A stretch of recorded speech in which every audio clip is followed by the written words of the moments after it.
നമസ്കാരം. കിംസ് ശ്രീചന്ദ് പവർ വോയിസിലേക്ക് ഏവർക്കും സ്വാഗതം. ഇന്ന് നമ്മൾ ചർച്ച ചെയ്യാൻ പോകുന്ന വിഷയം അക്യൂട്ട് സ്ട്രോക്ക് എന്ന വിഷയമാണ്. സ്ട്രോക്ക് അല്ലെങ്കിൽ പക്ഷാഘാതം ലോകമെമ്പാടും വളർന്നു വരുന്ന സാഹചര്യമാണ് ഇപ്പോൾ കാണുന്നത്. 4-ൽ ഒരാൾക്ക് അവരുടെ ജീവിതകാലത്തിൽ സ്ട്രോക്ക് വരും എന്നാണ് പറയപ്പെടുന്നത്.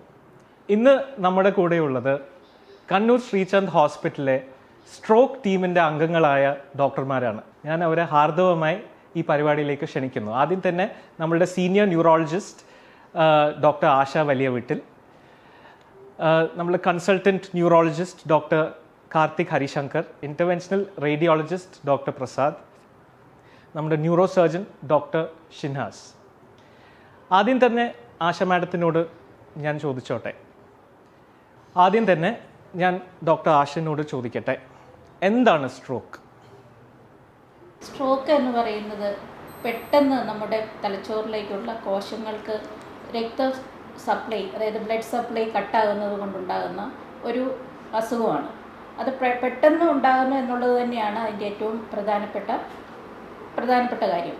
അത് 2 വിധമായിട്ടുണ്ടാകാം. തലച്ചോറിലോട്ടുള്ള രക്തക്കുഴലിൽ ഏതെങ്കിലും തടസ്സം ഉണ്ടാകുന്നത് വഴി ഉണ്ടാകുന്ന ഒരു സ്ട്രോക്ക്, അതിനെ നമ്മൾ ഇസ്കീമിക് സ്ട്രോക്ക് എന്ന് പറയും. രണ്ടാമത്തെ തരം എന്ന് പറഞ്ഞ് ഹെമറാജിക് സ്ട്രോക്കാണ്. അത് തലച്ചോറിലോട്ടുള്ള രക്തക്കുഴലിൽ പൊട്ടലുണ്ടായിട്ട് രക്തസ്രാവം ഉണ്ടാകുന്നതിനെയാണ് നമ്മൾ ഹെമറാജിക് സ്ട്രോക്ക് എന്ന് പറയുന്നത്. ഇത് ഇങ്ങനെയാണ് 2 തരത്തിലുള്ള സ്ട്രോക്ക്. ഇത് മൂലം തലച്ചോറിൻ്റെ ഏത് ഭാഗത്താണ് നമുക്ക് സ്ട്രോക്ക് വരുന്നത് അത് ഡിപ്പെൻഡ് ചെയ്തായിരിക്കും ഒരു രോഗിക്കുണ്ടാകുന്ന ലക്ഷണങ്ങൾ. അത് നമുക്ക് പെട്ടെന്ന് ഒരു ഷോർട്ട് ഫോമിൽ പറയുകയാണെങ്കിൽ ബി ഫാസ്റ്റ് എന്ന് പറയാം.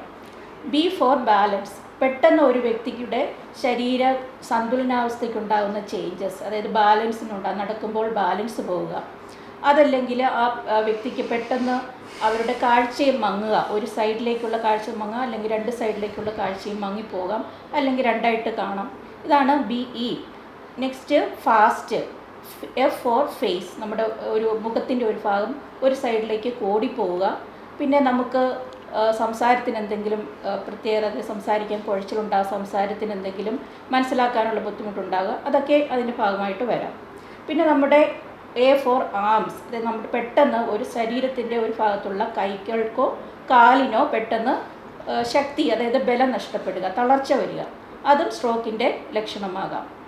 നെക്സ്റ്റ് നമുക്ക് സ്പീച്ച്, എസ് ഫോർ സ്പീച്ച്, പെട്ടെന്ന് സംസാരത്തിന് കുഴച്ചിൽ, സംസാരിക്കാനുള്ള പെട്ടെന്ന് തന്നെ സംസാരശേഷി നഷ്ടപ്പെടുക, അത് സ്ട്രോക്കിൻ്റെ ഒരു ലക്ഷണം തന്നെയാകാം. Last T is for time is brain.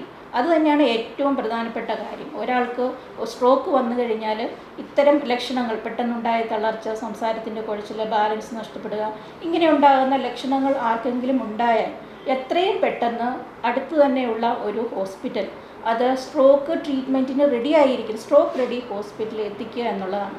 അതാണ് നമ്മൾ ടി കൊണ്ട് ഉദ്ദേശിക്കുന്ന കാര്യം. T is for time is brain. അതാണ് നമുക്ക് സ്ട്രോക്കിനെ കുറിച്ച് പറയാനുള്ളത്. അപ്പോൾ ഓരോ മിനിറ്റും വളരെ ഇമ്പോർട്ടൻ്റ് ആണെന്നാണ് മാഡം പറഞ്ഞുകൊണ്ടിരുന്നത്. അപ്പോൾ ഓരോ മിനിറ്റ് നഷ്ടപ്പെടുമ്പോഴും നമുക്ക് എത്രയോ ന്യൂറോൺസ്. അതെ, ഓരോ നിമിഷം, അതായത് ഓരോ മിനിറ്റും, സ്ട്രോക്ക് വന്നു കഴിഞ്ഞിട്ടുള്ള ഓരോ മിനിറ്റും നമ്മുടെ തലച്ചോറിൽ 1.9 മില്യൺസ് ഓഫ് ന്യൂറോൺസ് നഷ്ടപ്പെടുകയാണ്. അത്രയും ന്യൂറോൺസ് നശിച്ചു പോവുകയാണ്. ന്യൂറോൺസിൻ്റെ പ്രത്യേകത എന്തെന്ന് വെച്ചാൽ, ഒരു തവണ അവ നശിച്ചു പോയാൽ അവ തിരിച്ചു വരികയില്ല, അവയുടെ പ്രവർത്തനങ്ങളൊന്നും തിരിച്ചു വരികയില്ല. അതുകൊണ്ടാണ് എത്രയും പെട്ടെന്ന് തന്നെ നമ്മൾ ട്രീറ്റ്മെൻറ്റ് കൊടുക്കേണ്ടതും. നഷ്ടപ്പെടുന്ന ന്യൂറോണുകളുടെ എണ്ണം മാക്സിമം കുറയ്ക്കുക, അതായത് നമ്മുടെ ബ്രെയിനെ എത്രയും പ്രിസർവ് ചെയ്യുക, അതാണ് നമ്മൾ ട്രീറ്റ്മെൻറ്റ് കൊണ്ട് ഉദ്ദേശിക്കുന്നത്. അപ്പോൾ സ്ട്രോക്ക് ഒരു സമയബന്ധിതമായിട്ടുള്ള ഒരു ചികിത്സ തേടേണ്ട ഒരു അവസ്ഥയാണ്. സ്ട്രോക്ക് 2 തരത്തിലുണ്ട്. തലച്ചോറിലേക്കുള്ള രക്തസ്രാവ് ഉണ്ടായിട്ട് വരുന്ന സ്ട്രോക്കും തലച്ചോറിലെ രക്തക്കുഴലിൽ ബ്ലോക്കായി വരുന്ന സ്ട്രോക്കും. ഈ തലച്ചോറിൽ ബ്ലോക്കായി വരുന്ന സ്ട്രോക്കിനെ കുറിച്ച് കൂടുതൽ സംസാരിക്കാൻ ഡോക്ടർ കാർത്തിക് ഹരിശങ്കറിനോട് ഞാൻ റിക്വസ്റ്റ് ചെയ്യുന്നു. അപ്പം മോസ്റ്റ് കോമൺ ഈ 2 തരത്തിലുള്ളതിൽ മോസ്റ്റ് കോമൺ ഈ തലച്ചോറിലെ രക്തക്കുഴലിൽ ബ്ലോക്കായി വരുന്ന ഇഷ്കിമിക് സ്ട്രോക്കാണ് ഒരു 85% ഓഫ് ദ കേസസും. അപ്പം അതിലാണ് നമുക്ക് പെട്ടെന്ന് ആ ബ്ലോക്ക് നീക്കാനുള്ള ഒരു ചികിത്സാ രീതിയിലേക്ക് പോകേണ്ടത്.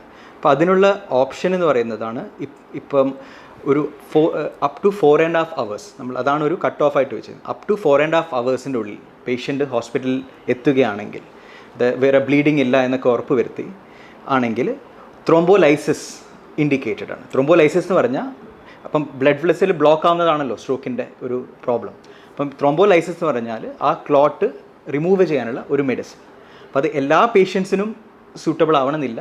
പക്ഷേ കുറച്ച് കാര്യങ്ങളൊക്കെ നോക്കിയിട്ട് ഒരുവിധം പേഷ്യൻസിന് അതിന് ഇൻഡിക്കേറ്റഡ് ആണെങ്കിൽ അത് കൊടുത്താൽ അവരുടെ റിക്കവറി ബെറ്റർ ആയിരിക്കും. ഈ പറഞ്ഞതുപോലെ ആ ബ്ലോക്ക് പെട്ടെന്ന് പോവുകയും കുറച്ച് ന്യൂറോൺസിനെങ്കിലും നമുക്ക് സേവ് ചെയ്യാൻ പറ്റുകയും ചെയ്യും.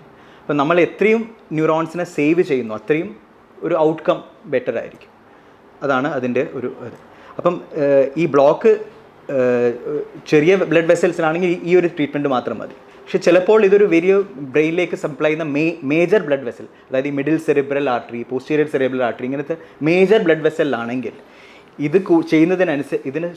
ഇത് ചെയ്യണം. അതിൻ്റെ കൂടെ ആൻജിയോഗ്രാഫിയൊക്കെ എടുത്ത് അങ്ങനെ മേജർ ബ്ലഡ് വെസലാണ് ബ്ലോക്കെങ്കിൽ മെക്കാനിക്കൽ ത്രോംബെക്ടമി, അതായത് നമ്മളൊരു ബ്ലഡ് വെസലിലേക്ക് പോയി ആ ക്ലോട്ട് റിമൂവ് ചെയ്യാനുള്ളൊരു പ്രക്രിയ. അപ്പം അതിനും ഒരു ടൈം ഉണ്ട്. അതായത് ആ ഒരു സമയത്തിൽ അപ്പം എത്രയും പെട്ടെന്ന് വന്നാൽ എത്രയും പെട്ടെന്ന് അതിൻ്റെ ഒരു ബെനിഫിറ്റ് കിട്ടും. 6 മണിക്കൂറൊക്കെ ആണെങ്കിൽ ഇൻഡിക്കേറ്റഡ് ആണ് ഡയറക്റ്റ്ലി മെക്കാനിക്കൽ ത്രോംബെക്ടമി ചെയ്ത് ആ ക്ലോട്ട് റിമൂവ് ചെയ്യാനുള്ള. അങ്ങനെയാണെങ്കിൽ ആ ബ്ലഡ് വെസലിൽ ബ്ലഡ് സപ്ലൈ പെട്ടെന്ന് വരികയും റിക്കവറി അത്രയും ബെറ്റർ ആവുകയും ചെയ്യും. നമ്മൾ സ്ട്രോക്ക് വരുമ്പോൾ മാഡം പറഞ്ഞ പോലെ ചില ന്യൂറോൺസ് നശിച്ചു പോയാൽ അതിന് നമുക്ക് തിരിച്ചു വരാനൊന്നും പറ്റില്ല. അപ്പോൾ ഇതൊക്കെ ട്രീറ്റ്മെൻറ്റ് ചെയ്താലും അതിൽ കാര്യമില്ല. പക്ഷേ സ്ട്രോക്ക് വരുമ്പോൾ എല്ലാ ന്യൂറോൺസും ഒരുമിച്ച് അങ്ങ് ഡെത്തായി പോവുകയല്ല ചെയ്യുന്നത്.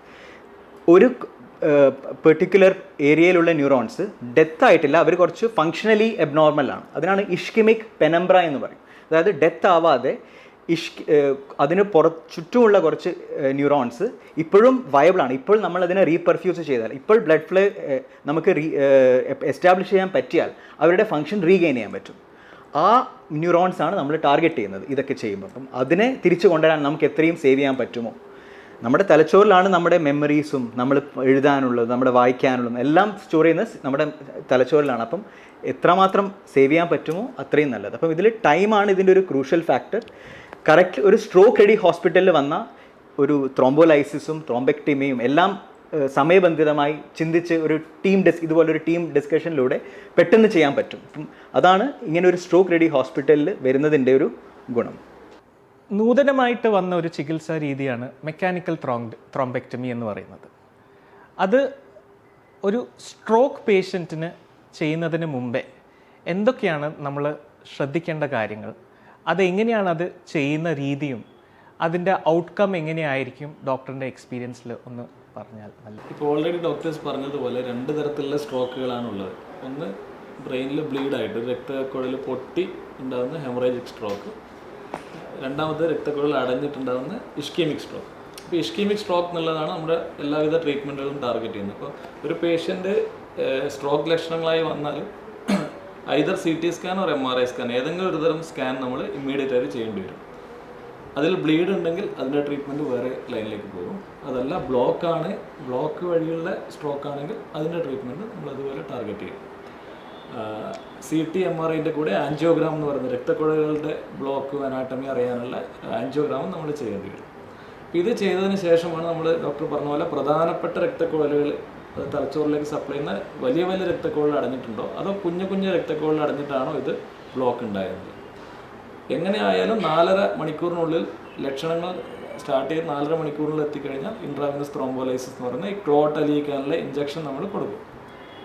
പിന്നെ നോക്കാനുള്ള ഈ പ്രധാനപ്പെട്ട വലിയ രക്തക്കുഴൽ അടഞ്ഞിട്ടുണ്ടെങ്കിൽ അവർക്ക് ഈ ഒരു ത്രോംബോലൈറ്റിക് മരുന്നുകൾ മാത്രം മതിയാവില്ല പേഷ്യൻ്റ് രക്ഷപ്പെടുത്താൻ. ഇതുപോലെ ഒരു മേജർ സ്ട്രോക്ക് അല്ലെങ്കിൽ മേജർ രക്തക്കുഴൽ അടഞ്ഞിരിക്കുന്ന രോഗിയെ സംബന്ധിച്ചിടത്തോളം നമ്മൾ ആദ്യം അവരുടെ ലൈഫ് രക്ഷപ്പെടുത്തുക, രണ്ടാമത് ലിംബ് സേവിങ്, അങ്ങനെ പറയും, life saving then limb saving. നമ്മുടെ ടാർഗറ്റ് പറഞ്ഞാൽ അദ്ദേഹം ഒരു മേജർ സ്ട്രോക്ക് വന്നു കഴിഞ്ഞാൽ അത് ഡിസബിലിറ്റി മാത്രമല്ല അയാൾ മരിക്കാനുള്ളൊരു കാരണം കൂടിയായി മാറും. അപ്പോൾ മേജറായിട്ടുള്ള രക്തക്കുഴൽ അടഞ്ഞു കഴിഞ്ഞാൽ ഈ പറഞ്ഞ പോലെ ഇഞ്ചക്ഷൻ കൊടുക്കുന്നത് കൂടാതെ ആ രക്തക്കട്ടയെ നമുക്ക് പുറത്തെടുത്ത് അതിലുള്ള രക്തയോട്ടം പുനഃസ്ഥാപിക്കുക എന്നുള്ളതാണ് മെക്കാനിക്കൽ ത്രോംബക്ടമി കൊണ്ട് ഉദ്ദേശിക്കുന്നത്. നമുക്ക് തല തുറന്നിട്ടുള്ളൊരു ഓപ്പറേഷൻ അവിടെ സാധ്യമല്ല. നമ്മുടെ സാധാരണഗതിയിൽ ചെയ്യൽ കാൽ വഴി ഒരു പിൻ ഹോൾ, കാലിലുള്ളൊരു മേജർ രക്തക്കുഴലിൽ, പ്രധാനപ്പെട്ട രക്തക്കുഴലിൽ ഒരു പിൻ ഹോൾ ഉണ്ടാക്കി അതുവഴി ചെറിയ ട്യൂബ്, കത്തീറ്റേഴ്സ് എന്ന് പറയുന്ന ട്യൂബുകൾ നമ്മൾ ബ്രെയിനിൻ്റെ അകത്തായിട്ട് കടത്തി വിടും.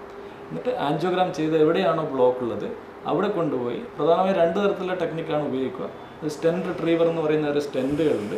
അത് പോയി ഈ രക്തക്കട്ടകൾക്കകത്ത് പോയി വികസിപ്പിച്ച് അതിനെ പുറത്തോട്ട് എടുക്കുമ്പോൾ അതിൻ്റെ കൂടെ കട്ട പുറത്തേക്ക് വരും, രക്തക്കട്ടകൾ പുറത്ത് വരുന്നു. 2 നമ്മൾ ആസ്പിറേഷൻ കത്തീറ്റേഴ്സ് ഉപയോഗിച്ച് വലിച്ചെടുക്കുന്നു. ഈ 2 തരത്തിലാണ് മെക്കാനിക്കൽ ത്രോംബക്ടമി ഉള്ളത്. അപ്പോൾ അതുവഴി നമ്മൾ വിത്തിൻ സെക്കൻഡ്സ് നമുക്ക് ആ ബ്ലോക്ക് നീക്കം ചെയ്യാനും ഈ പറഞ്ഞതുപോലെ രക്തയോട്ടം കുറഞ്ഞിരിക്കുന്ന ഭാഗത്ത് രക്തയോട്ടം പുനഃസ്ഥാപിക്കാനും നമുക്ക് പറ്റും. ചില പേഷ്യൻസൊക്കെ നമ്മൾ സപ്പോസ് ഇമ്മീഡിയറ്റ്ലി കാണാൻ വിത്തിൻ 2 hours ഒക്കെ വരുന്ന പേഷ്യൻറ്റ് ഓൺ ടേബിൾ തന്നെ അവരുടെ വീക്ക്നെസ് റിക്കവർ ചെയ്യുന്നതായിട്ട് നമുക്ക് കാണാൻ പറ്റാറുണ്ട്. അപ്പോൾ സ്ട്രോക്കിൻ്റെ ലക്ഷണങ്ങൾ തുടങ്ങിയിട്ട് എത്ര നേരം കൊണ്ട് നമുക്ക് ഈ ത്രോംബെക്ടമി എന്ന് പറഞ്ഞ ചികിത്സ നമുക്ക് തേടാം? നമ്മൾ ഗൈഡ് ലൈൻസ് വഴി പോവുകയാണ്. 2 തരത്തിലാണ് ബ്രെയിനിലുള്ള രക്തക്കുഴലിൽ നമ്മൾ തിരിക്കാറ്. ഒന്ന് ആൻറ്റിയർ സർക്കുലേഷൻ എന്ന് പറയും, തലച്ചോറിൻ്റെ പ്രധാനമായിട്ടും മുൻവശത്തേക്ക് പോകുന്ന രക്തയോട്ടം. പോസ്റ്റീരിയർ സർക്കുലേഷൻ എന്ന് പറയുന്നത് പുറകിലുള്ള സെറിബെല്ലം, ബ്രെയിൻ സ്റ്റം എന്നൊക്കെ പറഞ്ഞ പ്രധാനപ്പെട്ട നമ്മുടെ ശരീരത്തിൻ്റെ എല്ലാവിധ ചലനങ്ങളും, നമ്മുടെ ബ്രീത്തിങ്, നമ്മുടെ ഹാർട്ടിൻ്റെ ആക്ടിവിറ്റി എല്ലാം നിശ്ചയിക്കുന്ന ഒരു ഏരിയാസും ന്യൂക്ലിയസ് ഉള്ള ഏരിയയാണ് പോസ്റ്റീരിയർ സർക്കുലേഷൻ. സപ്പോസ് ഈ ആൻറ്റീരിയർ സർക്കുലേഷനിലേക്കുള്ള രക്തയോട്ടമാണ് ബ്ലോക്ക് ആയിട്ടുണ്ടെങ്കിൽ ഇപ്പോഴത്തെ ഗൈഡ് ലൈൻ പ്രകാരം 6 മണിക്കൂർ വരെ നമുക്ക് രക്തക്കട്ട നീക്കം ചെയ്താൽ അതിൻ്റെ ഗുണം കിട്ടും. അതേപോലെ പോസ്റ്റീരിയർ സർക്കുലേഷൻ ആണെങ്കിൽ, പോസ്റ്റീരിയർ സർക്കുലേഷൻ്റെ മേജർ ഇഷ്യൂ എന്ന് വെച്ചാൽ പോസ്റ്റീരിയർ സർക്കുലേഷനിലൊരു മെയിൻ വെസൽ ബ്ലോക്ക് ആവുകയാണെങ്കിൽ പേഷ്യൻ്റ് ഡെത്ത് ആവാനുള്ള സാധ്യത വളരെ കൂടുതലായതുകൊണ്ട് 24 മണിക്കൂർ വരെയും മെക്കാനിക്കൽ ത്രോംബക്ടമി ചെയ്യാം എന്നാണ് ഇപ്പോഴുള്ള ഗൈഡ് ലൈൻസ് പറയുന്നത് പോസ്റ്റീരിയർ സർക്കുലേഷനിൽ. അപ്പോൾ ഇതുവരെ നമ്മൾ രക്തക്കുഴലിൽ ബ്ലോക്കായിട്ട് വരുന്ന സ്ട്രോക്കിനെ കുറിച്ചായിരുന്നു സംസാരിച്ചുകൊണ്ടിരുന്നത്. ഇനി വേറൊരു തരം സ്ട്രോക്ക് ഉണ്ട് എന്ന് വെച്ചാൽ തലച്ചോറിലേക്ക് രക്തക്കുഴലിൽ പൊട്ടിയിട്ട് ബ്ലീഡിംഗ് ആയിട്ട് വരുന്നത്, രക്തസ്രാവമായിട്ട് വരുന്ന സ്ട്രോക്കുകൾ നമ്മൾ കാണാറുണ്ട്. ചില ആൾക്കാർക്ക് അത് തലവേദനയായിട്ടും ഛർദിയായിട്ടും ബോധം കുറയലായിട്ടും പല രീതികളിൽ അത് വരാം. അങ്ങനത്തെ സ്ട്രോക്സിനെ പറ്റി കുറച്ചും കൂടെ ഒന്ന് നമ്മളോട് സംസാരിക്കാം. ഇപ്പോൾ സ്ട്രോക്ക് അല്ലെങ്കിൽ പക്ഷാഘാതം അല്ലെങ്കിൽ മസ്തിഷ്കാഘാതം, അപ്പോൾ നമ്മളൊരു ബേസിക്കലി 2 രീതിയിൽ ഓൾറെഡി പറഞ്ഞു കഴിഞ്ഞു, നമുക്ക് വേർതിരിക്കാം. അതായത് ഒന്ന് ഇസ്കീമിക് സ്ട്രോക്ക്, അതായത് തലച്ചോറിലേക്കുള്ള പ്രധാന രക്തക്കുഴലിൽ എന്തെങ്കിലും തടസ്സം ഉണ്ടാകുമ്പോൾ തലച്ചോറിലെ ഒരു ഭാഗത്ത് ഓക്സിജനും ന്യൂട്രിയൻസും കിട്ടാതെ വരുന്ന ഒരവസ്ഥയാണ് ഇസ്കീമിക് സ്ട്രോക്ക്. അതാണ് കൂടുതലായിട്ട് കാണുന്നത്. ഒരു 70 to 80% ഈ ഇസ്കീമിക് സ്ട്രോക്ക്, അതായത് തലച്ചോറിന് ആവശ്യമുള്ള ഓക്സിജനും ന്യൂട്രിയൻസും കിട്ടാതെ വരുന്ന ഒരു തരം അവസ്ഥയാണ്. അതാണ് കൂടുതലായിട്ട് കണ്ടുവരുന്നത്. ഇതല്ലാതെ വരുന്ന ഒരു തരം സ്ട്രോക്ക് അല്ലെങ്കിൽ പക്ഷാഘാതമാണ് ഹെമറേജിക് സ്ട്രോക്ക്. അതായത് തലച്ചോറിലുള്ള ഏതെങ്കിലും രക്തക്കുഴൽ പൊട്ടിയിട്ട് തലച്ചോറിൻ്റെ അകത്ത് ബ്ലീഡിങ്, നമ്മളൊരു ബ്രെയിൻ ഹെമറേജ് അല്ലെങ്കിൽ ബ്രെയിൻ ക്ലോട്ട്, തലച്ചോറിൽ ക്ലോട്ട് എന്നൊക്കെ സാധാരണ പറയുന്ന ഒരു കണ്ടീഷൻ, ഇതാണ് ഹെമറേജിക് സ്ട്രോക്ക്. ഇത് സാധാരണ കാണുന്നത് അൺകൺട്രോൾ ഹൈപ്പർ ടെൻഷൻ, അതായത് അനിയന്ത്രിതമായിട്ടുള്ള രക്തസമ്മർദ്ദമുള്ള ആളുകൾ അല്ലെങ്കിൽ രക്തസമ്മർദ്ദത്തിന് റെഗുലറായിട്ട് ചികിത്സ എടുക്കാത്ത ആളുകൾ, ഇത്തരം ആൾക്കാരിലാണ് ഈ ഒരു അവസ്ഥ കാണുന്നത്. ഇത് ഇസ്കീമിക് സ്ട്രോക്കിനെ അപേക്ഷിച്ചിട്ട് ഇത് കുറച്ചുകൂടെ അപൂർവമായിട്ടാണ് കാണുന്നത്. ഒരു 20% സ്ട്രോക്കിലാണ് ഈ ഹെമറേജിക് സ്ട്രോക്ക് കാണുന്നത്. അപ്പോൾ ഇത് ഇസ്കീമിക് സ്ട്രോക്കിനേക്കാളും കുറച്ചുകൂടെ ഗൗരവമുള്ളതും മരണസാധ്യതയും മോർബിഡിറ്റി, മോർട്ടാലിറ്റി ഇതെല്ലാം കൂടുതലായിട്ടുള്ളൊരു കണ്ടീഷനാണ്. രക്തസ്രാവം ഉണ്ടാവുന്ന സ്ട്രോക്ക്, അതായത് ബ്ലീഡിങ് വരുന്ന സ്ട്രോക്ക്, അതിൻ്റെ പലതരത്തിലുള്ള ചികിത്സാ രീതികളെ കുറിച്ച് ഒന്ന് സംസാരിക്കാം. ഈ ഹെമറേജിക് സ്ട്രോക്ക് പ്രധാനമായിട്ടും ഒരു ന്യൂറോ സർജിക്കൽ എമർജൻസിയാണ്. അതായത് ഒരു സർജറിക്ക് ഒരു പ്രധാനമായിട്ട് ഒരു റോൾ അല്ലെങ്കിൽ ഒരു പ്രാധാന്യമുള്ളൊരു അവസ്ഥയാണ് ഈ ഹെമറേജിക് സ്ട്രോക്ക്. രോഗിയുടെ കണ്ടീഷൻ അനുസരിച്ചിട്ട്, രോഗിയുടെ മറ്റ് പല ജനറൽ കണ്ടീഷൻ, പ്രായം, മറ്റ് പല കാര്യങ്ങൾ പരിഗണിച്ചിട്ടാണ് നമ്മൾ ഇതിനൊരു ചികിത്സ പ്ലാൻ ചെയ്യുന്നത്. സർജറി ഒരു ഓപ്ഷനാണ് ഇതിന്. ഇപ്പോൾ നമ്മൾ ചെയ്യാന്ന് വെച്ചാൽ നമ്മൾ ഈ സ്ട്രോക്കായിട്ട് രോഗി വരുന്ന സമയത്ത് നമ്മൾ CT സ്കാൻ എടുക്കും. എന്നിട്ട് നമ്മളത് വേർതിരിക്കും, അതായത് ഇസ്കീമിക് സ്ട്രോക്ക് ആണോ ഹെമറേജിക് സ്ട്രോക്ക് ആണോ നോക്കും. ഇപ്പോൾ ഹെമറേജിക് സ്ട്രോക്ക് ആണെങ്കിൽ നമുക്കൊരു പല രോഗികൾക്ക് നമുക്കൊരു സർജറി ഒരു ഓപ്ഷനാണ്. അതായത് അപ്പോൾ നമ്മൾ പല ഘടകങ്ങൾ പരിഗണിച്ചിട്ടാണ് നമ്മൾ സർജറി വേണോ വേണ്ടതെന്ന് തീരുമാനിക്കുന്നത്. ഒന്ന്, നമ്മൾ സ്കാനിൽ കാണുന്ന ക്ലോട്ടിൻ്റെ വലിപ്പം സാധാരണ ഒരു 30 to 50 cm³ വലിപ്പത്തിലുള്ളൊരു ബ്ലീഡാണെങ്കിൽ സർജറിക്ക് അതിൻ്റേതായ ഒരു പ്രാധാന്യമുണ്ട്, നമുക്ക് സർജറി ചെയ്യാൻ പറ്റും. പിന്നെ ഏത് വശത്താണോ ബ്ലീഡിങ് വരുന്നത്, ഇടത് സൈഡിലാണോ വലത് സൈഡിലാണോ ബ്ലീഡിങ് വരുന്നത് നമ്മൾ പരിഗണിക്കണം. രോഗിയുടെ പ്രായം, അപ്പോൾ ഒരു 60 വയസ്സിന് താഴെയാണെങ്കിൽ നമ്മൾ സർജറിയിൽ താരതമ്യേന നല്ല ഒരു റിസൾട്ട് രോഗി റിക്കവർ ചെയ്യാനൊക്കെ സാധ്യത കൂടുതലാണ്. പിന്നെ രോഗിയുടെ മറ്റ് ജനറൽ കണ്ടീഷൻ, മറ്റ് അസുഖങ്ങൾ, അങ്ങനത്തെ പല ഫാക്ടേഴ്സ് പരിഗണിച്ചിട്ടാണ് നമ്മൾ സർജറി വേണോ വേണ്ടയോ തീരുമാനിക്കുന്നത്. ഒരു സ്ട്രോക്ക് ഉണ്ടായ ശേഷം ആദ്യത്തെ 24 മണിക്കൂർ തൊട്ട് 48 മണിക്കൂർ വരെ വളരെ നിർണായകമാണ്. ഈ ചികിത്സ, ഈ ത്രോംബോലൈസിസ് ആണെങ്കിലും ത്രോംബെക്ടമി ആയാലും, അത് കൊടുത്ത ശേഷം രോഗീനെ എന്തൊക്കെയാണ് ഡോക്ടർമാർ ചെയ്യുന്നതെന്നും ICUയിൽ എന്തൊക്കെ ചെയ്യുന്നതെന്നും നമുക്ക് ചർച്ച ചെയ്യും. ഇപ്പോൾ പറഞ്ഞതുപോലെ തന്നെ അക്യൂട്ട് സ്ട്രോക്കിൻ്റെ മാനേജ്മെൻറ്റ് ഫസ്റ്റ് 24 hours അല്ലെങ്കിൽ 48 to 72 hours വരെ വളരെ ഇമ്പോർട്ടൻ്റ് ആണെന്ന് പറയും. അതിന് പ്രധാനപ്പെട്ട കാരണം എന്തെന്ന് വെച്ചാൽ സ്ട്രോക്ക് വന്നു കഴിഞ്ഞാൽ ഒരു ടിഷ്യൂ ഡാമേജ് ഉണ്ടാവും, തലച്ചോറിലെ കോശങ്ങൾക്ക് ഡാമേജ് ഉണ്ടാവും. ആ ഡാമേജായ കോശങ്ങളിലേക്ക് നീർക്കെട്ട് വരാം, ചില പേഷ്യൻസിൽ ആ ഏരിയയിലേക്ക് ബ്ലീഡിങ് വരാം. അങ്ങനെ 2 തരം കോംപ്ലിക്കേഷൻസ് വരാവുന്നതാണ് സ്ട്രോക്ക് പേഷ്യൻസ്. അത്തരം കോംപ്ലിക്കേഷൻസ് വന്നു കഴിഞ്ഞാൽ പേഷ്യൻസിൻ്റെ കണ്ടീഷൻ വീണ്ടും മോശമായേക്കാം, അവരുടെ ബലക്കുറവ് മോശമായേക്കാം, അവർക്ക് അബോധാവസ്ഥയിലേക്ക് പോയേക്കാം. അങ്ങനെ ഉണ്ടാകുന്ന ചില പേഷ്യൻസിന് വേണ്ടി വന്നാൽ വെന്റിലേറ്ററി സപ്പോർട്ട്, നമ്മൾ ഇൻറ്റുബേറ്റ് ചെയ്ത് വെന്റിലേറ്ററിൽ കിടത്തി ആ പ്രഷർ കുറയ്ക്കാനുള്ള ട്രീറ്റ്മെൻറ്റ് കൊടുക്കേണ്ടി വന്നേക്കാം. അതുകൊണ്ട് ഇനീഷ്യലായിട്ടുള്ള 2-3 ദിവസങ്ങൾ വളരെ ഇമ്പോർട്ടൻ്റ് ആണ്. ഈ പേഷ്യൻറ്റിൻ്റെ ന്യൂറോളജിക്കൽ സ്റ്റാറ്റസ് കണ്ടിന്യൂസ് ആയിട്ട് നമ്മൾ മോണിറ്റർ ചെയ്തുകൊണ്ടേയിരിക്കണം. അതായത് ന്യൂറോ മോണിറ്ററിങ് നമ്മുടെ ICUയിൽ വളരെ ഇമ്പോർട്ടൻ്റ് ആണ്. ഓരോ മണിക്കൂറിൽ അല്ലെങ്കിൽ 1 മണിക്കൂറിൽ തന്നെ 15 മിനിറ്റ് മുതൽ 30 മിനിറ്റുകൾക്കുള്ളിൽ തന്നെ നമ്മൾ every time BP, pulse, heart rate ഇതൊക്കെ ചെക്ക് ചെയ്തുകൊണ്ടേയിരിക്കണം. ആ പേഷ്യൻ്റെ ബ്ലഡ് ഷുഗർ, അവരുടെ ബ്ലഡിലുള്ള സോഡിയം, പൊട്ടാസ്യം അങ്ങനെയുള്ള ഘടകങ്ങളുടെയൊക്കെ നിലവാരം ഇതൊക്കെ നമ്മൾ മോണിറ്റർ ചെയ്തുകൊണ്ട് ഇരിക്കണം. അതോടൊപ്പം തന്നെ ആ പേഷ്യൻ്റെ കാർഡിയാക് സ്റ്റാറ്റസ്, അവരുടെ ഹാർട്ട് പമ്പ് ചെയ്യുന്നത് നോർമലാണോ, ഹൃദയമിടിപ്പിൽ എന്തെങ്കിലും വേരിയേഷൻ ഉണ്ടോ, അങ്ങനെയുള്ള കാര്യങ്ങളൊക്കെ പരിശോധിക്കേണ്ടത് അത്യാവശ്യമാണ്. അതുകൊണ്ട് ഒരു എക്കോ ഹാർട്ട് എന്ന് പറയുന്ന ടെസ്റ്റ്, ഹോൾട്ടർ മോണിറ്ററിങ്, അത് കാർഡിയോളജി ഡോക്ടറിൻ്റെ ഒരു കൺസൾട്ടേഷൻ, ഇതൊക്കെ അത്യാവശ്യമാണ്. അതൊക്കെ വേണ്ടിയാണ് നമ്മൾ അക്യൂട്ട് സ്ട്രോക്ക് വന്ന പേഷ്യൻ്റ് ഇൻറ്റൻസീവ് കെയർ യൂണിറ്റിൽ അഡ്മിറ്റ് ചെയ്യുന്നത്. അത് വളരെ കാര്യക്ഷമമായ മോണിറ്ററിങ് നടത്തേണ്ടത്. ഇത്തരം പേഷ്യൻസിന് നമുക്ക് അവരുടെ പ്രഷർ, ബ്ലഡ് പ്രഷർ വളരെ കാര്യമായിട്ട്, അത് വളരെ കൂടാനും പാടില്ല, കുറയാനും പാടില്ല. അതൊരു 140/80 അല്ലെങ്കിൽ 160 ആ ഒരു റേഞ്ച് മെയിൻറ്റെയിൻ ചെയ്യേണ്ടത് തലച്ചോറിലോട്ടുള്ള രക്തയോട്ടം നോർമലായിട്ട് അതിൽ നിർത്തുന്നതിന് അത്യന്താപേക്ഷിതമാണ്. അതോടൊപ്പം തന്നെ അവരുടെ ബ്ലഡ് ഷുഗർ ഫ്ലക്ച്വേഷൻ കുറഞ്ഞു പോകാൻ ഹൈപ്പോഗ്ലൈസിമിയ വരാൻ പാടില്ല, ഹൈപ്പർഗ്ലൈസിമിയ വരാൻ പാടില്ല. ഇതൊക്കെ അവരുടെ റിക്കവറിയെ കാര്യമായ നിലയിൽ ബാധിക്കുന്ന ഘടകങ്ങളാണ്. അതോടൊപ്പം തന്നെ തലച്ചോറിലുണ്ടാകുന്ന നീർക്കെട്ട് കുറയ്ക്കുന്നതിനുള്ള മരുന്നുകൾ ഇഞ്ചക്ഷൻ ആയിട്ട്, ഇൻഫ്യൂഷനായിട്ടും കൊടുക്കേണ്ടതാണ്. ഇതൊക്കെ ചെയ്യുന്നതിന് വേണ്ടിയാണ് നമ്മൾ ഇൻറ്റൻസീവ് കെയർ യൂണിറ്റിൽ പേഷ്യൻറ്റിനെ കിടത്തേണ്ടത്. അതല്ല, ഈ പേഷ്യൻ്റ് പെട്ടെന്ന് ഒരു ശബ്ദത്തിൽ അല്ലെങ്കിൽ തലവേദന വന്ന് അബോധാവസ്ഥയിലേക്ക് പോവുകയോ മറ്റോ ചെയ്യുകയാണെങ്കിൽ ഇമ്മീഡിയറ്റ് ആയിട്ട് ന്യൂറോ ഇമേജിങ് ചെയ്യണം. അതായത് CT എടുത്ത് അതിലെന്തെങ്കിലും ബ്ലീഡിങ് വന്നിട്ടുണ്ടോ എന്നൊക്കെ നോക്കേണ്ടതാണ്. അങ്ങനെ ചില പേഷ്യൻസിന് നമുക്ക് സർജറി തന്നെ അഡ്വൈസ് ചെയ്യേണ്ടതാകും. നമുക്ക് നമ്മുടെ ന്യൂറോ സർജനോട് അതിനെക്കുറിച്ച് ചോദിക്കാവുന്നതാണ്. ഇപ്പോൾ പറഞ്ഞ പോലെ ഇസ്കീമിക് സ്ട്രോക്ക് അല്ലെങ്കിൽ തലച്ചോറിൻ്റെ ഒരു പ്രധാന ഭാഗത്തേക്കൊരു രക്തയോട്ടം നിലക്കുകയും അതിൻ്റെ ഭാഗമായിട്ട് തലച്ചോറിലെ കോശങ്ങൾക്ക് നാശം സംഭവിക്കുന്നതാണ് ഇസ്കീമിക് സ്ട്രോക്ക്. ഇതിൻ്റെ പ്രധാന ചികിത്സ എന്ന് പറഞ്ഞാൽ നോൺ സർജിക്കലാണ്. അതായത് ഒരു 4.5 മണിക്കൂറിനുള്ളിൽ രോഗി ഹോസ്പിറ്റലിൽ എത്തുകയാണെങ്കിൽ നമ്മൾ ഈ സ്ട്രോക്ക് അലീച്ച് കളയാനുള്ള മരുന്നുകൾ, അതായത് ത്രോംബോലൈസിസ് അല്ലെങ്കിൽ മെക്കാനിക്കൽ ത്രോംബെക്ടമി, ഇതാണ് പ്രാഥമികമായിട്ട് ഇതിന് നമ്മൾ ഓഫർ ചെയ്യുന്നൊരു ചികിത്സ. പക്ഷേ ചില കണ്ടീഷനിൽ നമുക്ക് ഈ ഒരു ഇസ്കീമിക് സ്ട്രോക്കിലും സർജറിക്ക് അതിൻ്റേതായ ഒരു റോളുണ്ട്. അപ്പോൾ ഈ ഒരു ഇസ്കീമിക് സ്ട്രോക്കിൽ തലച്ചോറിൻ്റെ ഒരു പ്രധാനപ്പെട്ട ഭാഗത്തുള്ള തലച്ചോറിലെ കോശങ്ങൾക്ക് നാശം സംഭവിക്കുകയും അതിൻ്റെ ഭാഗമായിട്ട് ഈ ഇൻഫാക്റ്റായ സ്ട്രോക്ക് വന്ന ഭാഗത്തിന് ചുറ്റും നീർക്കെട്ട് വരികയും അതിൻ്റെ ഫലമായി തലച്ചോറിലേക്കുള്ള മർദ്ദം ക്രമാതീതമായിട്ട് വർദ്ധിക്കും. അപ്പോൾ തലച്ചോറിൽ ഈ മർദ്ദം, തലച്ചോറ് ഒരു ക്ലോസ് സ്പേസാണ്, ഒരു സ്കള്ള്. അപ്പോൾ ഈ ഒരു തലച്ചോറിലേക്കുള്ള മർദ്ദം ക്രമാതീതമായിട്ട് വർദ്ധിക്കും. കൂടുന്ന സമയത്ത് നോർമലായിട്ടുള്ള കോശങ്ങൾക്കും അതൊരു ഡാമേജ്, ഒരു പ്രശ്നം സൃഷ്ടിക്കും. അപ്പോൾ അതിൻ്റെ ഭാഗമായിട്ട് ഈ ഒരു കണ്ടീഷനിൽ രോഗിയുടെ ബോധ നിലവാരം താഴോട്ട് പോവുകയും ആ സമയത്ത് നമ്മളൊരു സർജറി ഒരു ഓപ്ഷനാണ്. അപ്പോൾ നമ്മൾ ഈ ഒരു ഇസ്കീമിക് സ്ട്രോക്കിൽ എന്താണ് നമ്മൾ ചെയ്യുന്നതെന്ന് വെച്ചാൽ നമ്മളൊരു ഡീകംപ്രസീവ് ക്രാനിക്ടമി, അതാണ് നമ്മൾ സാധാരണ രീതിയിൽ ചെയ്യുന്ന ഒരു സർജിക്കൽ പ്രൊസീജിയർ. ഈ ഒരു സർജറിയിൽ നമ്മൾ തലയോട്ടിയുടെ ഒരു പ്രധാന ഭാഗം താൽക്കാലികമായിട്ട് മാറ്റി വെച്ചിട്ട് നമ്മൾ ഈ തലച്ചോറിനെ വികസിക്കാനുള്ള ഒരു സ്പേസ് ക്രിയേറ്റ് ചെയ്യാൻ ചെയ്യും. അതിൻ്റെ ഭാഗമായിട്ട് തലച്ചോറ് ഒരു എക്സ്പാൻഡ് ചെയ്യാനുള്ള ഒരു സ്ഥലം കൂടുതലായിട്ട് ലഭിക്കുകയും ഒരു നോർമലായിട്ടുള്ള ബ്രെയിൻ ടിഷ്യൂവിന് ഒരു പ്രൊട്ടക്ഷൻ കിട്ടുകയും ചെയ്യുന്നത്. അപ്പോൾ ഈ പ്രധാനമായിട്ട് രോഗിയുടെ ജീവൻ രക്ഷിക്കുക, രോഗിയുടെ റിക്കവറി ഇമ്പ്രൂവ് ചെയ്യുക, ഈ 2 ഉദ്ദേശത്തിലാണ് നമ്മൾ സർജറി ചെയ്യുന്നത്.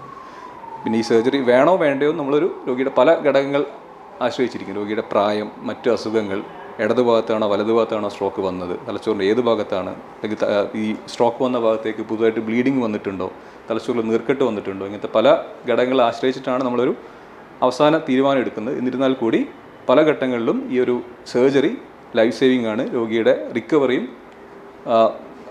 നന്നായിട്ട് ഇമ്പ്രൂവ്മെൻറ്റ് ഓഫർ ചെയ്യാൻ പറ്റുന്ന ഒരു പ്രൊസീജിയറാണ്. സ്ട്രോക്ക് റീഹാബിലിറ്റേഷൻ ആദ്യത്തെ മാഡം പറഞ്ഞ പോലെ ആദ്യത്തെ 72 മണിക്കൂർ കഴിഞ്ഞു. കിടപ്പിലായ കുറേ രോഗികളുണ്ട്, ഭക്ഷണം പോലും ഇറക്കാൻ പറ്റാത്ത രോഗികളുണ്ടാവാം. ഇവരൊക്കെ എങ്ങനെയാണ് സ്ട്രോക്ക് റീഹാബിലിറ്റേഷൻ്റെ ഭാഗമായിട്ട് തിരിച്ച് ജീവനിലോട്ട് പിടിക്കാൻ നമുക്ക് പറ്റുക? സ്ട്രോക്ക് വന്നാൽ ആ ഒരു അക്യൂട്ട് ട്രീറ്റ്മെൻറ്റിൻ്റെ കൂടെ ചെയ്യുന്നത് ഈ കാരണം കണ്ടുപിടിക്കുക. എന്തുകൊണ്ട് സ്ട്രോക്ക് വന്നു? BP കാരണമാണോ, ഷുഗറിൻ്റെ അതാണോ, കാർഡിയോ എംബോളിക് സ്ട്രോക്ക്, അതായത് മാഡം പറഞ്ഞ പോലെ ഹാർട്ടിൻ്റെ പ്രോബ്ലം കൊണ്ടാണോ സ്ട്രോക്ക് വന്നത്, അങ്ങനെ നോക്കുന്നത് ഭയങ്കര അത്യാവശ്യമാണ്. കാരണം അതിലാണ് നമുക്ക് കറക്റ്റ് ആ കാരണം കണ്ടുപിടിച്ച് ട്രീറ്റ്മെൻറ്റ് ചെയ്താൽ ഒരു സ്ട്രോക്കിന് വന്ന് ഡിസബിലിറ്റി ഉണ്ടാവുന്നത് നമുക്ക് പ്രിവെൻറ്റ് ചെയ്യാൻ പറ്റും. അപ്പോൾ അതാണ് ആ ഒരു സമയത്താണ് the best time to investigate, അതായത് എന്തുകൊണ്ട് വന്നു, ഏതാണ് കാരണം എന്ന് കണ്ടുപിടിക്കുന്നത്. അപ്പം അങ്ങനെ നമുക്ക് റിക്കറൻറ്റ് സ്ട്രോക്സ് പ്രിവെൻറ്റ് ചെയ്യാനും പറ്റും ആ ഒരു സമയത്ത്. ഇനി സ്ട്രോക്ക് വന്നു, ഒരു വീക്ക്നെസ് വന്നു, അപ്പം ഫിസിയോതെറാപ്പി, അതായത് ന്യൂറോ റീഹാബിലിറ്റേഷൻ ഭയങ്കര ഇമ്പോർട്ടൻ്റ് ആണ് ആ കാര്യത്തിൽ. പിന്നത്തെ ഒരു റോൾ ആ ഒരു അക്യൂട്ട് ഫേസ് കഴിഞ്ഞാൽ അതേ റോൾ ആ റീഹാബിലിറ്റേഷൻ തന്നെയാണ്, അതിലൊരു സംശയമില്ല. അപ്പം അതിനും ആ ഒരു സമയത്ത് ലൈക്ക് ആ ഒരു ഇമ്പ്രൂവ്മെൻറ്റിന് ഏറ്റവും ബെസ്റ്റ് ടൈം ആ ഒരു ഫസ്റ്റ് മന്ത് ആഫ്റ്റർ സ്ട്രോക്കാണ്. പലപ്പോഴും ആ സമയത്ത് ആൾക്കാർ അത്ര അതിനത്ര ഒരു ഇമ്പോർട്ടൻസ് കൊടുക്കാറില്ല. പക്ഷേ ആ ഒരു മാസം, ആ ഒരു ഫസ്റ്റ് മന്ത് നമ്മൾ എത്രയും ഇൻറ്റൻസീവായിട്ട് ഫിസിയോതെറാപ്പി ചെയ്യുന്നു, എത്രയും ഇൻറ്റൻസീവായിട്ട് റീഹാബിലിറ്റേഷനിലേക്ക് പോകുന്നു, അത് ഏത് മസിലാണ് വീക്ക്നെസ്, അപ്പോൾ അതിനെ ട്രെയിൻ ചെയ്ത്, അപ്പം അതിൽ കുറേ ആസ്പെക്ട്സ് ഉണ്ട്. അപ്പം ഇത് ഫസ്റ്റ് മന്തിൽ ചെയ്യുമ്പോഴാണ് ഏറ്റവും നല്ല റിസൾട്ട് വരുന്നത്. പിന്നെ ഓരോ ഇൻഡിവിജ്വലി ഓരോ സ്ട്രോക്കിലും കയറി നോക്കണം. ഭക്ഷണം കഴിക്കാൻ ബുദ്ധിമുട്ടുണ്ടെങ്കിൽ മേ ബി കുറച്ച് കാലം ഒരു റൈൽസ് ട്യൂബ് പോലെ ഫീഡിങ് ട്യൂബ് ഇടേണ്ടി വരും. പിന്നെ കത്തീറ്റർ, അങ്ങനെയൊക്കെ കുറച്ച് കാര്യങ്ങളുണ്ട്. സപ്പോർട്ടീവ് കെയർ ഭയങ്കര ഇമ്പോർട്ടൻ്റ് ആണ്. അപ്പം അതാണ്. അപ്പം ആ ഒരു സമയം ഇനീഷ്യൽ ടൈമിൽ തന്നെ അതിനെപ്പറ്റിയുള്ള നോളജ് നമുക്ക് ഇമ്പാർട്ട് ചെയ്യണം, എന്നിട്ട് അതിനനുസരിച്ച് മുന്നോട്ട് പോകണം. അപ്പോൾ ഇന്ന് നമ്മൾ ചർച്ച ചെയ്തത് അക്യൂട്ട് സ്ട്രോക്കിനെ കുറിച്ചാണ്, അതിൻ്റെ മാനേജ്മെൻറ്റിനെ കുറിച്ചാണ്. ഒരു സ്ട്രോക്കിൻ്റെ ലക്ഷണങ്ങൾ ഉണ്ടായ ശേഷം എത്രയും പെട്ടെന്ന് ഒരു സ്ട്രോക്ക് റെഡി ഹോസ്പിറ്റലിലേക്ക് എത്തുന്നതാണ് ഏറ്റവും പ്രാധാന്യമായിട്ട് ചെയ്യേണ്ട ഒരു കാര്യം. സ്ട്രോക്ക് രണ്ട് തരം ആവാം.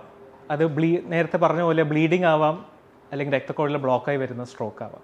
ഇത് ഏതാണെന്ന് അറിയാൻ വേണ്ടിയിട്ടാണ് എത്രയും പെട്ടെന്ന് നമ്മൾ സ്കാനിങ് ചെയ്യുന്നത്. അത് 2 തരം സ്കാനിങ് ആണ്. CT സ്കാൻ ഉണ്ട്, MRI സ്കാൻ ഉണ്ട്. ഓരോ സ്കാനിനനുസരിച്ചിട്ട് അതിൽ ഏതാ സ്ട്രോക്ക് കണ്ടുപിടിച്ചിട്ട് അതിൻ്റെ അനുസരിച്ചിട്ടാണ് ട്രീറ്റ്മെൻറ്റ് കൊടുക്കുന്നത്. അപ്പോൾ ത്രോംബോലൈസിസ് എന്ന് പറയുന്നത് ലോകമെമ്പാടും 1 മണിക്കൂറിൻ്റെ ഉള്ളിൽ ചെയ്യേണ്ട ഒരു കാര്യമാണ് ഒരു ഹോസ്പിറ്റലിൻ്റെ ഉള്ളിൽ എത്തിക്കഴിഞ്ഞാൽ. അപ്പം അത് ചെയ്യാൻ പറ്റുന്ന ഒരു ഹോസ്പിറ്റലിലേക്ക് പോകാൻ നമ്മളെല്ലാവരും ശ്രദ്ധിക്കണം. ഒന്ന്. രണ്ടാമത്തേത് ത്രോംബെക്ടമി. ഈ വലിയ രക്തക്കുഴലിൽ ബ്ലോക്കായി വരുന്ന സ്ട്രോക്ക് ആണെങ്കിൽ രക്തക്കുഴൽ പരിശോധിക്കുന്ന സ്കാനും കൂടെ ചെയ്തിട്ട് അങ്ങേയറ്റം ഒരു ബ്ലോക്ക് ഉണ്ടെങ്കിൽ മെക്കാനിക്കൽ ത്രോംബെക്ടമി എന്ന ചികിത്സയിലേക്ക് നമ്മൾ പോകേണ്ടി വരും. ഇതൊക്കെ ഒരുമിച്ച് നോക്കാൻ പ്രാപ്തരായിട്ടുള്ള ഒരു ഹോസ്പിറ്റലാണ് കിം ശ്രീചന്ദ് ഹോസ്പിറ്റൽ. നമ്മളുടെ ഒരു സ്ട്രോക്ക് യൂണിറ്റ് എന്ന് പറയുന്നത് it starts from the emergency department to the neurologist, to the radiologist, to the stroke nurse, to the ICU team. ഇതൊരു ടീമായിട്ടായിരിക്കും ഒരു സ്ട്രോക്കിനെ ഇവിടെ അപ്രോച്ച് ചെയ്യുന്നത്. അപ്പോൾ ഇന്നത്തെ വിഷയത്തെക്കുറിച്ച് നമുക്ക് എല്ലാവർക്കും പുതിയതായിട്ടുള്ള കുറച്ച് അറിവ് വന്നിട്ടുണ്ടാവുമെന്ന് വിചാരിക്കുന്നു.